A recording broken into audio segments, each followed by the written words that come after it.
በህወሓትና በፌዴራል መንግስቱ የተደረገው የፕሪቶሪያል ስምምነት እንደፈረሰ ህወሓት ዳግም እንደሚዋጋ አውጇል።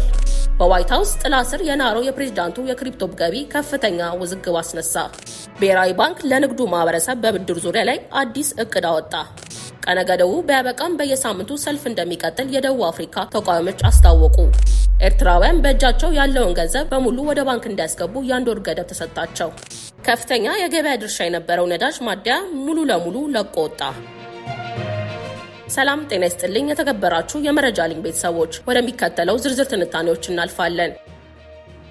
በኢትዮጵያ የነዳጅ ማከፋፈልና ሽያጭ ታሪክ ውስጥ ለረጅም ዓመታት በግንባር ቀደምትነትና በከፍተኛ የአቅርቦት አቅሙ ሲታወቅ የነበረው የፈረንሳዩ ግዙፍ ኩባንያ ቶታል ኢነርጂስ በሀገሪቱ የነበሩትን ንብረቶችና አጠቃላይ የንግድ እንቅስቃሴዎች በሙሉ በመሸጥ ከኢትዮጵያ ገበያ ሙሉ በሙሉ መውጣቱ ተረጋግጧል። ይህ ከፍተኛ የገበያ ድርሻና ንብረት ሙሉ በሙሉ ጠቅልሎ የገዛው ደግሞ የሊቢያ ኦል ኢነርጂስ ግሩፕ ነው። የሁለቱን ግዙፍ ኩባንያዎች ይዞታ የሚያዛውረውና በቢሊዮን የሚቆጠር ዋጋ ሊኖረው እንደሚችል የሚገመተው ይህ ስምምነት በፈረንሳይ ዋና ከተማ ፓሪስ በተካሄደ ይፋዊ ስነ ስርዓት ተፈርሟል። በፊርማ ስነ ስርዓቱ ላይ የሊቢያ ዘይትና ጋዝ ሚኒስቴር ከሊፋ አብዱል ሳዲቅ እና የቶታል ኢነርጂ ዋና ስራ አስፈጻሚ ፓትሪክ ፒያን ጨምሮ የሁለቱ ወገኖች ከፍተኛ የመንግስትና የኩባንያዎች አመራሮች ተገኝተዋል። ይህ በኢትዮጵያ የነዳጅ ገበያ ላይ ከፍተኛ መነቃቃትን፣ የኃይል ሚዛንን ለውጥ ያመጣል የተባለው የአክሲዮንና የንብረት ግዢ ስምምነት የሚያካትተው ቶታል ኢነርጂስ በኢትዮጵያ በተለያዩ ስትራቴጂካዊ ቦታዎች ዋና ዋና አውራ ጎዳናዎች ላይ ሲያንቀሳቅሳቸው የነበሩ ወደ 120 የሚጠጉ ዘመናዊ የነዳጅ ማደያዎችን ያካትታል። ኩባንያው ለስርጭት ማሳለጫ የሚጠቀምበትና እስከ 13000 ሜትር ኩብ ነዳጅ የመያዝ አቅም ያለውን ግዙፉን የነዳጅ ማከማቻ ዴፖ ያጠቃልላል። ማደያዎቹን ተከትለው የሚሰሩ የሞተር ዘይትና ቅባቶች ሽያጭ፣ የሱቆችና የካፌዎች አገልግሎት እንዲሁም የአቪዬሽን ነዳጅ አቅርቦት ስምምነቶችንም በሙሉ ኦል ኢነርጂ እንዲረከብ ያደርገዋል። ይህ ግዢ ኦላ ኢነርጂን በኢትዮጵያ የነዳጅ ማከፋፈያ ገበያ ውስጥ ትልቁና ቀዳሚ የውጭ ኩባንያ ያደርገዋል። ኩባንያው ቀደም ሲል በሀገሪቱ የነበረው የገበያ ድርሻ አሁን ከቶታል በወሰዳቸው ማደያዎች መሰረተ ልማቶች በማባዛት በኢትዮጵያ የነዳጅ እጥረትና አቅርቦት ሂደት ላይ ከፍተኛ ተጽዕኖ መፍጠር የሚችልበት አቅም ይፈጥርለታል። በሌላ በኩል ገዢው ሊቢያ ከአውሮፓውያን ኩባንያዎች ጋር በመፎካከር በአፍሪካ አህጉር ውስጥ ያላትን የኢኮኖሚ ተጽዕኖ፣ የስትራቴጂካዊ ንብረት ባለቤትነትና የውጭ ኢንቨስትመንት ስፋትን ለማሳደግ የምታደርገውን ትልቅ ዲፕሎማሲያዊና ኢኮኖሚያዊ እቅድ የሚያሳይ መሆኑ በስነ ስርዓቱ ላይ ተገልጿል። ቶታል ኢነርጂስ በኢትዮጵያ ገበያ ውስጥ ከግማሽ ክፍለ ዘመን በላይ የቆየ አንጋፋ ኩባንያ ቢሆንም ከቅርብ ዓመታት ወዲህ ኩባንያዎቹ ከአፍሪካ የችርቻሮ ነዳጅ ገበያ እየወጣ ፊቱን ወደ ታዳሽ ኃይል እና ወደ ትላልቅ የነዳጅ ማውጣት ፕሮጀክቶች የማዞር አዝማሚያ እያሳየ ይገኛል። ይህ ከኢትዮጵያ የመውጣት ውሳኔውን የኩባንያው ዓለም አቀፋዊ የስትራቴጂ ለውጥ አካል እንደሆነ ይገመታል። ሽግግሩ ሙሉ በሙሉ ተጠናቆ ማደያዎቹ ስማቸውንና አገልግሎታቸውን ወደ ኦል ኢነርጂ እስኪቀይሩ ድረስ የነዳጅ አቅርቦቱ ሂደቱ እንዳይስተጓጎል የሽግግር ስራዎች እንደሚሰሩ ይጠበቃል። የኢትዮጵያ ብሔራዊ ባንክ ቀደም ሲል የብድር ጣሪያውን ሙሉ በሙሉ ለማንሳት አቅዶ የነበረ ቢሆንም አሁን ይህንን እቅድ በማራዘም እስከ 2026 ማብቂያ ድረስ በሂደት ለማንሳት አዲስ የጊዜ ሰሌዳ ማውጣቱ ተሰምቷል። ይህ ውሳኔ ማክሮ ኢኮኖሚውን አሁን እርስ በርሱ በሚጋጭ አቋም ውስጥ ባለበት ወቅት የተወሰነ ነው። በአገሪቱ በአንድ በኩል ወደ አንድ አሃዝ ወርዶ የነበረው የዋጋ ግሽበት በግንቦት ወር እንደገና አገርሽቶ 13.4% ደርሷል። ባንኮች በተጣለባቸው የብድር ገደብ ምክንያት ለደንበኞቻቸው ብድር መስጠት ባለመቻላቸው የተከማቸውን የትርፍ ገንዘብ እጅግ በጣም ዝቅተኛ በሆነ ወለድ እስከ 7% ለመንግስት የዕዳ ሰነዶች ግዢ ለማዋል ተገደዋል። የፋይናንስ ዘርፍ ባለሙያዎችና የባንክ ባለሙያዎች እንዲሁም የዘርፉ ተንታኞች የብሔራዊ ባንክን የጅምላ የብድር ገደብ ፖሊሲ አጥብቀው ተችተዋል። ፖሊሲው የዋጋ ግሽበትን በማይፈጠሩ እንደ ማምረቻ፣ ግብርና፣ ኤክስፖርት ባሉ ቁልፍ አምራች ዘርፎች ላይ ከፍተኛ የካፒታል እጥረት ፈጥሯል።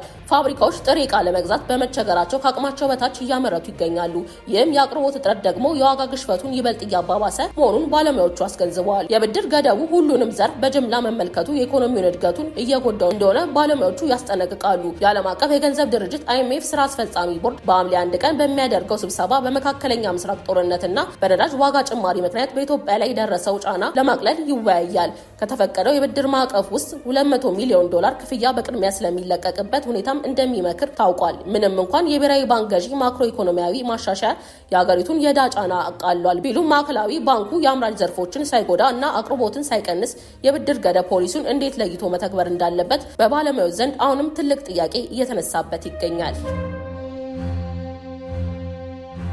የኤርትራ ማዕከላዊ ባንክ ባወጣው ጥብቅ ማሳሰቢያ መሰረት በሀገሪቱ ውስጥ በማንኛውም ግለሰብ ሆነ ተቋማት እጅ የሚገኙ የሀገሪቱ መገበያያ ገንዘብ ናቅፋ በሙሉ እስከ አውሮፓውያኑ ሐምሌ ወር ማጠናቀቂያ ድረስ ወደ ባንክ እንዲገባ ትዕዛዝ አስተላልፏል። ይህ ዛሬ የጀመረው አዲስ መመሪያ ዜጎች በእጃቸው ያለውን ጥሬ ገንዘብ በባንክ አካውንታቸው ውስጥ እንዲያስቀምጡ የሚያስገድድ ነው። ባንኩ ባወጣው መግለጫ እንዳስገነዘበው እያንዳንዱ ዜጋ ሆነ ተቋም የመጠቀም መብት ያለው የሀገሪቱን ብሔራዊ ገንዘብ ናቅፋን ብቻ ነው። በማንኛውም አይነት የንግድና የኢኮኖሚ ልውውጥ ውስጥ በዚህ ገንዘብ ብቻ መጠቀም ግዴታ መሆኑን ባንኩ አረጋግጧል። ከዚህ መመሪያ ውጪ ማንኛውም ግለሰብ ሆነ ተቋም ጥሬ ገንዘቡን ከባንክ ውጪ በእጁ አቆይቶ መገኘት ህገወጥ መሆኑን ገልጾ ከባድ ማስጠንቀቂያ ተሰጥቷል። መመሪያው ሁሉንም የህብረተሰብ ክፍሎች የሚያካትት ሲሆን እስካሁን ድረስ የባንክ አካውንት ሂሳብ የሌላቸው ሰዎች ወይም ተቋማት ጭምር እስከ ሐምሌ ወር መጨረሻ ድረስ ባለው ጊዜ ውስጥ አዲስ አካውንት በመክፈት በእጃቸው ያለውን ናቅፋ በሙሉ ገቢ እንዲያደርጉ ታዟል። የኤርትራ ማዕከላዊ ባንክ በተቀመጠው ጊዜ ገደብ ውስጥ ገንዘባቸው ወደ ባንክ በማያስገቡ አካላት ላይ ጥብቅ ህጋዊ እርምጃ እንደሚወስድ አስታውቋል። ምንም እንኳን የሚወሰደው ህጋዊ እርምጃ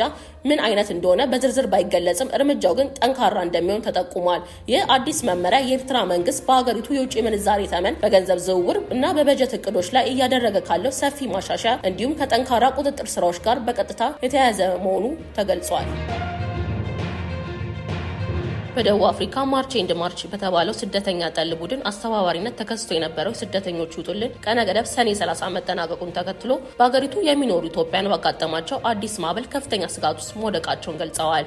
በትላንቱ ዕለት በዋና ዋና ከተሞች መጠነ ሰፊ ሰልፎች የተካሄዱ ሲሆን ይፋዊ ቀነ ገደብ ቢያበቃም ቡድኑ ሰልፉን አጠናክሮ እንደሚቀጥል ማስታወቁን ስጋቱን ይበልጥ አጋግሎታል። በጆሃንስበርግ በፕሪቶሪያና በኬፕ ታውን ከተሞች በተደረጉ ሰልፎች ወቅት የደቡብ አፍሪካ መንግስት ከፍተኛ የጸጥታ ጥበቃ አድርጓል። በዚህ ምክንያት በዋና ዋናዎቹ ከተሞች የከፋ ጉዳት ሳይደርስ ማለፍ ተችሏል። በትልልቅ ከተሞች ጥበቃው ቢጠናከርም በሌሎች አነስተኛ ከተሞች በተደረጉ እንቅስቃሴዎች ግን አልፎ አልፎ መጠነኛ ዝርፊያዎች መከሰታቸውን በሀገሪቱ የሚኖሩ ኢትዮጵያን ለቲጊቫ ኢትዮጵያ በሰጡት ቃል አረጋግጠዋል። የባለፈውን ቀን በኢትዮጵያውያን ጸሎትና በነበረው ጥበቃ በአንጻራዊነት በሰላም አልፏል፣ ነገር ግን ሙሉ በሙሉ ተረጋግተናል ማለት አይደለም ሲሉ ተናግረዋል። የኢትዮጵያኑን ስጋት ወደ ላቀ ደረጃ ያደረሰው ግን የተሰማው አዲስ መግለጫ ነው። በደቡብ አፍሪካ የስደተኞች እንቅስቃሴ በጽኑ በመቃወም የምትታወቀው አወዛጋቢው የማርች ኤንድ ማርች እንቅስቃሴ መስራች ጆሲንታ ንጎቤንሳ ዙማ ባደረገችው ንግግር ሰልፉ በአንድ ቀን ብቻ የሚያበቃ አለመሆኑን ይፋ አድርጋለች።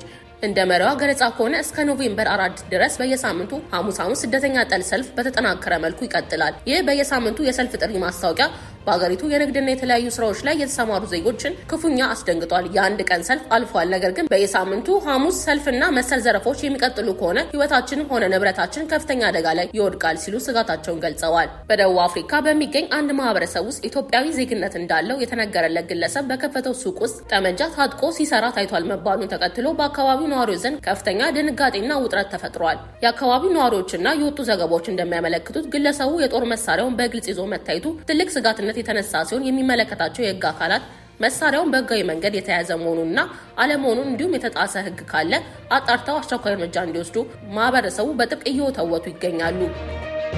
በሌላ በኩል በወጣው መረጃ መሰረት ጎረቤት ሀገር ሞዛምቢክ ከ5000 በላይ የሚሆኑ የደቡብ አፍሪካ የጭነት መኪኖች በግዛቷ ውስጥ እንዳያልፉ ወይም እንዳይሻገሩ አግዳለች። ይህ እርምጃ በደቡብ አፍሪካ አሁን ላይ ካለው የስደተኞች ውጥረትና ፖለቲካዊ አለመረጋጋት ጋር ተያይዞ በቀጠናዊ ንግድና በትራንስፖርት እንቅስቃሴ ላይ ከፍተኛ ጫና ሊፈጥር እንደሚችል እየተነገረ ይገኛል። በሀገሪቱ የሚኖሩ ስደተኞችና የንግድ ማህበረሰቡ የደቡብ አፍሪካ የጸጥታ አካላት መሰል ስደተኛ ጠል ጥቃቶችና ዝርፊያዎች እንዳይከሰቱ ጥብቅ ክትትል እንዲያደርጉና በየሳምንቱ ለሚደረጉት ሰልፎች አስቀድሞ መከላከያ እንዲበጅላቸው እየተማጸኑ ነው። የአሜሪካው ፕሬዝዳንት ዶናልድ ትራምፕ ወደ ስልጣን በተመለሱበት በመጀመሪያው ዓመት ከዲጂታል መገበያያና ከቶክን ሽያጭ ቢያንስ $1.4 ቢሊዮን ገቢ ማግኘታቸውን ይፋዊ መረጃዎች አመለከቱ። የአሜሪካው መንግስት የስነ ምግባር ቢሮ ይፋ ባደረገው ባለ 927 ገጽ ዓመታዊ የሀብት ምዝገባ መግለጫ መሰረት የፕሬዝዳንቱ የክሪፕቶ ከረንሲ ገቢ ከዚህ ቀደም ከሚታወቅበት የሪል ስቴትና የጎልፍ ክለብ ቢዝነሶች እጅግ የላቀ ሆኖ ተመዝግቧል። የፕሬዝዳንቱ ምስል ያለበት ሳንቲም የፍቃድ ሽያጭ ወደ $635 ሚሊዮን ገደማ ገቢ አስገኝቷል። ትራምፕ እና ልጆቻቸው ካቋቋሙት የዲጂታል ፋይናንስ ተቋም የቶክንና የኮይን ሽያጭ $588 ሚሊዮን የተገኘ ሲሆን ከኩባንያው ድርሻ ሽያጭ ደግሞ $197 ሚሊዮን ገቢ መገኘቱ ተገልጿል። ምንም እንኳን የፕሬዝዳንት ትራምፕ እና ቤተሰቦቻቸው ከነዚህ ዲጂታል ፈጠራዎች ከፍተኛ የሮያሊቲና የሽያጭ ክፍያ ቢያገኙም ሳንቲሞቹን የገዙ ትናንሽ ኢንቨስተሮች ግን ለከፍተኛ ኪሳራ መጋለጣቸውን መረጃዎች ያሳያሉ። ይህ በቢሊዮን የሚቆጠር የዲጂታል ሀብት ሽያጭ ገቢ በዋሽንግተን ከፍተኛ የፖለቲካና የህግ ክርክር አስነስቷል። ተቺዎች የትራምፕ አስተዳደር ለክሪፕቶ ዘርፍ ምቹ የሆኑ ህጎችን በሚያወጣበት ወቅት ፕሬዚዳንቱ ራሳቸው ከዘርፉ ቢሊዮኖችን ማግኘታቸውን ግልጽ የሆነ የጥቅም ግጭት ይፈጥራል በማለት እየወቀሱ ይገኛሉ። ፕሬዚዳንቱ ይፋዊ የስልጣን ስራቸውን እያከናወኑ የራሳቸውን የግል ቢዝነስ ለገለልተኛ ወገን አሳልፈው አለመስጠታቸው ለዚህ ውዝግብ ዋነኛ ምክንያት ሆኗል። የዋይት ሀውስ አስተዳደር በበኩሉ የቀረበውን ወቀሳ ውድቅ አድርጓል። አስተዳደሩ ባወጣው መግለጫ መሰረት ፕሬዚዳንቱ የግል ቢዝነሶቻቸውን የማይመሩትና በልጆቻቸው የሚመሩ መሆኑን እንዲሁም ማንኛውም የመንግስት ውሳኔ የሚወሰነው ለሀገርና ለህዝብ ጥቅም ብቻ እንደሆነ አስታውቀዋል። ይህ የክሪፕቶ የገቢ ማዕከል አሁንም በአሜሪካ የፖለቲካ መድረክ መነጋገሪያነቱን ቀጥሏል። ህዝባዊ ወያኔ ሓርነት ትግራይ ከፌዴራል መንግስት ጋር ዳግም የሚደራደር ከሆነ ድርድሩ በምንም መልኩ በአዲስ አበባ ከተማ ሳይሆን በሌላ ሶስተኛ ሀገር ብቻ እንደሚሆን ለአሜሪካ መንግስት በይፋ ማሳወቁን ገለጸ። በመቀለ ከተማ በተሰጠው በዚህ አስቸኳይ መግለጫ ላይ የህወሓት ጽሕፈት ቤት ኃላፊ ፈትለወርቅ ገብረእግዚአብሔር እንደገለጹት የአሜሪካ መንግስት ቪዛ መከልከል ይቅርና ሌላ የከፋ እርምጃ ቢያደርግ እንኳን ፓርቲያቸው የትግራይ ህዝብ ህልውናን ለማረጋገጥ እስከ መጨረሻው እንደሚታገልና እንደሚዋጋ በቁርጠኝነት አስታውቀዋል። ይህ አቋም በትግራይ ክልል አዲስ የጦርነት ስጋት መደቀኑን ይፋ የሚያደርግ ሆኗል። የፌዴራል መንግስት የፕሪቶሪያውን ስምምነት የሰላም መንገድ ከማድረግ ይልቅ እንደ መሳሪያ ነው የተጠቀመበት ሲሉ ኃላፊዋ ተናግረዋል። የፕሪቶሪያው ውል እንዲፈጸም ህወሓት ትልቅ ጥረት አድርጓል። ውሉን የሚጥሱ በርካታ ነገሮች በፌዴራል መንግስት በኩል ቢሰሩም የፕሪቶሪያው ስምምነት ፈርሷል ሳይል በትዕግስት ቆይቷል። በዚህ ጉዳይ ህወሓት እንደ ፓርቲ ትልቅ መስዋዕትነት ከፍሏል ሲሉ የፓርቲው ጽሕፈት ቤት ኃላፊ ገልጸዋል። በትላንትናው ዕለት በመቀለ የህወሓት ጽሕፈት ቤት ለክልሉ ቴሌቪዥንና ለፓርቲው ልሳናት በሰጠው በዚህ ጋዜጣዊ መግለጫ ላይ የሀገሪቱን ሰላም በከፍተኛ ሁኔታ የሚፈታተኑ የፕሪቶሪያው ስምምነት አሁን ያለበት አሳሳቢ ሁኔታ፣ ዳግም እያንዣበበ ያለው የጦርነት ስጋት፣ በአካባቢው የተካሄደ ያለው የወጣቶች አፈሳ፣ የአሜሪካ የቪዛ እገዳ እንዲሁም አሜሪካና የአውሮፓ ህብረት ትግራይን በተመለከተ ያወጧቸው የቅርብ ጊዜ መግለጫዎች መሆናቸውን ገልጸዋል። ይህ መግለጫ የፕሪቶሪያውን ስምምነት ካመጣው አንጻራዊ ሰላም በኋላ ሀገሪቱ ዳግም ወደማያልቅ ማጥና የጦርነት ስጋት ውስጥ ልትገባ ትችላለች የሚል ታላቅ ድንጋጤ በዜጎች ዘንድ ፈጥሯል።